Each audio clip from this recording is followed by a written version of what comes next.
আসসালামু আলাইকুম প্রিয় শিক্ষার্থীরা, আশা করি তোমরা ভালো আছো। আমি আল্লাহর রহমতে অনেক ভালো আছি। তো আজকে আমি তোমাদের ফিজিক্সের একটা বেসিক ক্লাস নেব। অর্থাৎ দেখো, তোমরা যারা এই মুহূর্তে ক্লাস 10-এ পড়ো, যারা 26 সালে পরীক্ষা দিবা, অথবা ক্লাস 9-এ উঠছো, তোমরা 2027 সালে যারা পরীক্ষা দিবা, তোমাদের আজকের এই ক্লাসটি কিন্তু অত্যন্ত ইফেক্টিভ একটা ক্লাস হবে। দেখো, তোমরা দেখতে দেখতে কিন্তু 4টা মাস পার করে ফেলছো। জানুয়ারি, ফেব্রুয়ারি, মার্চ, এপ্রিলের আজকে 30 তারিখ, এপ্রিল মাসও শেষ হয়ে গেল। অল্প দিন পরেই তোমরা যারা 9-এ পড়তেছো, এখন তোমাদের কিন্তু অর্ধবার্ষিক পরীক্ষা হবে। কিছুদিন পরেই অর্ধবার্ষিক পরীক্ষা দিতে যাচ্ছ, কিন্তু আমার মনে হয় না এই মুহূর্তে বইটা খুব বেশি একটা শেষ করছো। তোমাদের যে চ্যাপ্টারগুলো আসছে, আমার মনে হয় না তুমি একটাবারও, আমার মনে হচ্ছে যে একবারও হয়তো বা শেষ করতে পারো না, বা কোনো কোনো জায়গায় হয়তো একটাবার শেষ করছো। কিন্তু তোমরা পরীক্ষা দিতে চাইলে কনফার্ম যখন পরীক্ষায় বসবো অর্ধবার্ষিকে, তোমাকে কমপক্ষে 2বার, মানে একবার তো শেষ করতে হবে অধ্যায়গুলো, আবার রিভিশন আসতে হবে, তা নাহলে কিন্তু তুমি লিখতে পারবো না। আবার যারা 10-এ পড়ো এখন, অর্থাৎ 26 সালে পরীক্ষা দিবা, তোমাদেরও কিন্তু কিছুদিন পরেই প্রি টেস্ট পরীক্ষা হবে। তো তোমাদের সিলেবাসের যে চ্যাপ্টারগুলো দেওয়া আছে, এইগুলো দ্রুত শেষ করতে থাকো। আর একবার পড়লে, আমি কিন্তু বলি যে একবার পড়ে তুমি অ্যান্সার করতে পারবে না, এটা তোমার জন্য ডিফিকাল্ট। তোমাকে 100% রিভিশনে আসতে হবে। সেকেন্ড টাইম যখন পড়বা, তখন তুমি মোটামুটি একটু শক্ত হবা। তা আমি তোমাদের একটু হেল্প করব। আমি চেষ্টা করব যে তোমাদের পড়াগুলো যেন একটু ইজি হয়। আর তোমাদের যদি কোনো মন্তব্য থাকে যে আমাদের এই ক্লাসটা দেন, এটা নিলে একটু ভালো হয়, সেগুলো আমাকে কমেন্টসে দেবা, আমি নেওয়ার চেষ্টা করব। তা আজকে একটা বেসিক ক্লাস নেবো বলছি ফিজিক্সের। দেখো, তোমরা এই যে প্রথম, দ্বিতীয়, তৃতীয়, চতুর্থ এই অধ্যায়গুলো হয়তো বা পড়ে ফেলছো। দেখো, বিভিন্ন ভৌত রাশিগুলো পাচ্ছ তোমরা। তুমি দেখো, যেমন তোমরা এই পর্যন্ত কত কত রাশি পাইছো, যেমন ত্বরণ, বেগ, এরপরে মন্দন, বল, এরপরে তোমরা পাইছো কাজ, শক্তি, ক্ষমতা, বা পঞ্চম অধ্যায়ে গেলে চাপ, ঘনত্ব, এরকম অনেক রাশি রয়েছে, ভৌত রাশি। প্রত্যেকটা অধ্যায়, যে অধ্যায় ঢুকতেছ, সেখানে কিছু রাশি, তাদের একক, তাদের মাত্রা, এগুলো তোমাদের পড়তে হচ্ছে।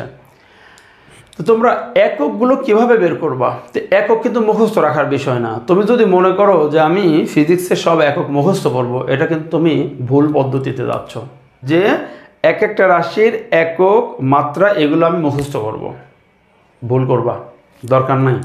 তুমি একটু বুঝে বুঝে বের করা শেখো, তাহলে দেখবা যে তুমি পরীক্ষাতে নিশ্চিত ভালো করতে পারবা। আচ্ছা, দেখো, তোমাকে দিবে যে নিচের কোটি বলের একক, নিচের কোটি বলের মাত্রা, এরকম দিবে। কি করবা তুমি? দেখো, যে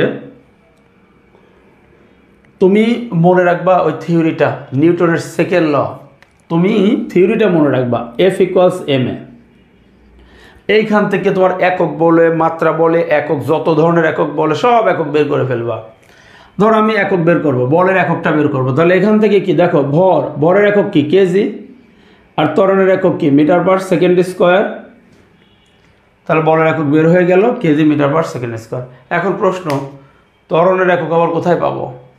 তো ত্বরণের এককটা তো তুমি কোথা থেকে বের করবে? দেখো, ত্বরণের একক বের করে আনবো কোথায় থেকে?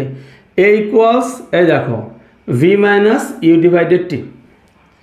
এই যে দ্বিতীয় অধ্যায় গতির মধ্যে পড়ে আসছো না, তাহলে এখান থেকে বের করো। উপরে হলো V-U, তার মানে কি? বেগের পরিবর্তন। তো বেগের পরিবর্তনের একক কি? Metre per second. আর সময়ের একক সেকেন্ড। এই দেখো তো, নিচের সেকেন্ড উপরে উঠে গেলে কী হবে? Metre per second square. আবারও প্রশ্ন, আপনার বেগের যে পরিবর্তন, এই যে বেগ, এর এককটা কোথায় পেলেন? তো দেখো, বেগের এককটা আবার কোথায় পাবা? বেগ V সমান কি? S/T, পড়ো নাই? মানে বেগের পরিবর্তনের যে একক, বেগেরও সেই একক। তো বেগের এককটা বের করে দিই।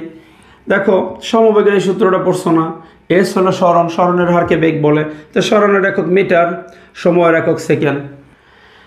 এখন কথা হলো, তাহলে কি জানলে তুমি এককগুলো বের করতে পারবা?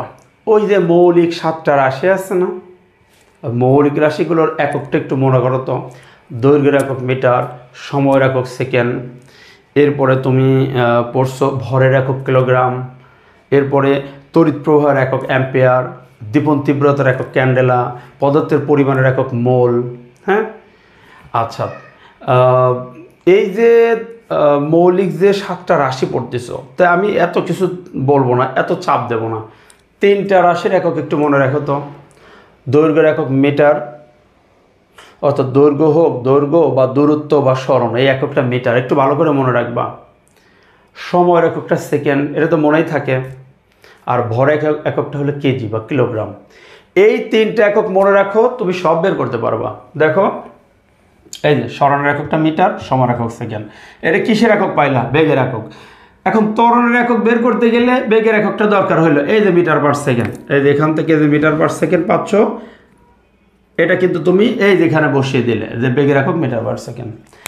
আচ্ছা, এরপর ত্বরণের যে একক হইলো, এটা কিন্তু তুমি এইখানে আবার বসিয়ে দিচ্ছ, এই যে ত্বরণের একক মিটার পার সেকেন্ড স্কোয়ার। ত্বরণের এককটা মিটার পার সেকেন্ড স্কোয়ার। এখন প্রশ্ন বলের এককটা কি? বলের একক KG metre per second square. তো তুমি বলের একক বের করতে ত্বরণ দরকার হইল, আর ত্বরণ বের করতে আবার বেগের প্রয়োজন হইল, আর বেগ বের করতে আবার স্মরণ আর সময় লাগলো। তার মানে দিন শেষে দেখো, ওই মৌলিক রাশিগুলো যদি তুমি একক তুমি মনে রাখতে পারো, তাহলে যে কোনো রাশির একক তুমি বের করে ফেলতে পারবা। তাহলে আমরা বলের একক বের করলাম। আচ্ছা, এখন বলের একক এই যে KG metre per second square, এটাকে কিন্তু আবার 1 KG metre per second square মানে কিন্তু আবার 1 নিউটন। দেখো তো, 1 KG metre per second square equal 1 newton. আচ্ছা, তাহলে 1 KG metre per second square যদি 1 নিউটন হয়, 5 KG metre per second square মানে হলো 5 newton. 10 KG metre per second square মানে 10 নিউটন। অর্থাৎ KG metre per second square আর নিউটন হলো সমান। তার মানে নিউটনের যে সংজ্ঞাটা সেটা কি জানো? এই দেখো, আসলে 1 নিউটন মানে কিন্তু এরকম যে 1 কেজি গুণন 1 মিটার পার সেকেন্ড স্কোয়ার, এটাই হবে কিন্তু 1 নিউটন। তার মানে কি, 1 কেজি ভরের কোনো বস্তু, 1 কেজি ভরের কোনো বস্তুর উপর 1 মিটার পার সেকেন্ড স্কোয়ার ত্বরণ সৃষ্টি করলে যে পরিমাণ বলের সৃষ্টি হয়, সেটা কিন্তু 1 নিউটন। তাহলে আমি কিন্তু বলের একক কি বলতে পারি? বলের একক KG metre per second square, ঠিক। আবার বলের একক কিন্তু নিউটন, ঠিক আছে। আরও বলের একক পাবো, একটা রাশির একাধিক একক হইতে পারে। আরও শেখো, পরের অধ্যায়ে যাও, মানে অর্থাৎ কাজ ক্ষমতা শক্তির মধ্যে যাও, ওখান থেকে দেখবে আরও তুমি বলের একক পাচ্ছ, ঠিক আছে। আস্তে আস্তে শিখবা, সমস্যা নেই। আপাতত এখন KG metre per second square এবং নিউটন শিখে রাখো। আচ্ছা, এই দুইটা কিন্তু বলের, দেখো, এসআই পদ্ধতির একক, সিস্টেম ইন্টারন্যাশনাল আন্তর্জাতিক পদ্ধতিতে একক, এবং নিউটনকে ব্যবহারিক একক বলা হয়। আমরা কিন্তু নিউটনটাই ব্যবহার করি। দেখো, একটা লেটার দ্বারা খালি, অর্থাৎ কোথাও আমি লিখবো 10 নিউটন, 10 নিউটন হয়ে গেল, ঠিক আছে। এখন এই বলের কিন্তু একটা সিজিএস একক আছে, জানো সেটা কি? বলের সিজিএস এককটা কিন্তু ডাইন। অর্থাৎ তুমি যেটা শিখছো এসআই পদ্ধতিতে শিখতেছো KG metre per second square বা নিউটন, অর্থাৎ আবার এটা কিন্তু এককের যে পদ্ধতিগুলো আছে, এমকেএস পদ্ধতি, সিজিএস পদ্ধতি, এফপিএস পদ্ধতি, তো এমকেএসটাকে কিন্তু এসআই বলা হয়। তো এসআই বা এফকেএস পদ্ধতিতে একক এইটা, কিন্তু যদি বলে বলের সিজিএস একক কি, তখন কিন্তু দিতে হবে ডাইন। বলের সিজিএস একক হলো, দেখো, বলের সিজিএস একক কিন্তু ডাইন, DYN, এদের ডাইন। বলের সিজিএস একক ডাইন। এবং তোমরা আর একটা বিষয় জানবে, ডাইন আর নিউটনের মধ্যে একটা রিলেশন আছে, জানো সেটা কি? 1 নিউটন সমান 10⁵ ডাইন।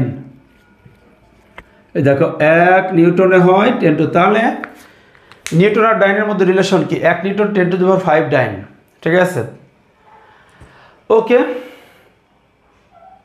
তাহলে তোমরা বল সম্পর্কে যেমন জানলে। আচ্ছা, এইরকম ধরো একটা একক তোমাদের দিল কাজের একক কি, তখন তুমি কি করবা? তুমি যদি বলের এককটা জানো, এই যে KG metre per second square, এখন কিন্তু কাজের একক বের করা তোমার জন্য খুব ইজি। আচ্ছা, আমি একটু দেখাই। ধরো বলের কাছ থেকে তুমি কাজে চলে যাবা, তাহলে কি লিখবা? W=Fs। এই যে কাজ কাকে বলে? কোনো বস্তুর উপর প্রযুক্ত বল এবং বলের দিকে সরণের উপাংশের গুণফলকে কাজ বলে। কাজের আমি এই বিষয়গুলো পরে বোঝাবো। এখন শুধু দেখো, বল আর সরণ যদি একই দিকে হয় তখন W=Fs। আচ্ছা, এখন দেখো তো, এইখান থেকে কি আমি কাজের একক বের করতে পারি না? কিভাবে? বলের এককটা কি, একটু আগে কি দেখলাম? বলের একক KG metre per second square, এখানে বসিয়ে দাও। KG metre per second square গুণন এস কি সরণ, এই যে এফ হলো বল, এস হলো সরণ, তো সরণের একক কি মিটার। তার এইখান থেকে কি পাচ্ছি KG metre square per second square, এতে কাজের একক। তো তুমি একক বের করা শিখলে কত সহজ, আর তুমি যদি মুখস্থ করতে যাও কতগুলো মুখস্থ করবা বলো। কি একটা দুইটা একক, আর এই তো একক দেখছিস, এরপর আবার আছে মাত্রা। তাহলে এই যে একক মাত্রা কয়টা মুখস্থ করা যায়, আর মুখস্থ করা জিনিস কি দীর্ঘদিন মনে থাকে? আর এটা দ্বারা তো কিছু হয়ও না, বোঝাও যায় না, এবং ফিউচারের জন্যও ক্ষতি। কি দরকার এই মাথায় এত চাপ নেওয়া? সহজে বের করা শেখো। কাজ মানে বল গুণন সরণ, এখান থেকে বলের একক বসিয়ে দাও, কাজের একক ওই সরণের একক বসিয়ে দাও, এই দেখো কাজের তুমি একক পেয়ে যাবা। বললো যে ক্ষমতার একক কি, কি করবা তখন, কি করবা ক্ষমতার এককের জন্য? দেখো ক্ষমতা পি ইকুয়ালস ডাব্লু ডিভাইডেড টি, কাজের হারকে ক্ষমতা বলে। এই যে এইমাত্র কাজের এককটা বের করছো যেটা, ওটা বসিয়ে দাও, KG metre square per second square divided সময়ের একক সেকেন্ড।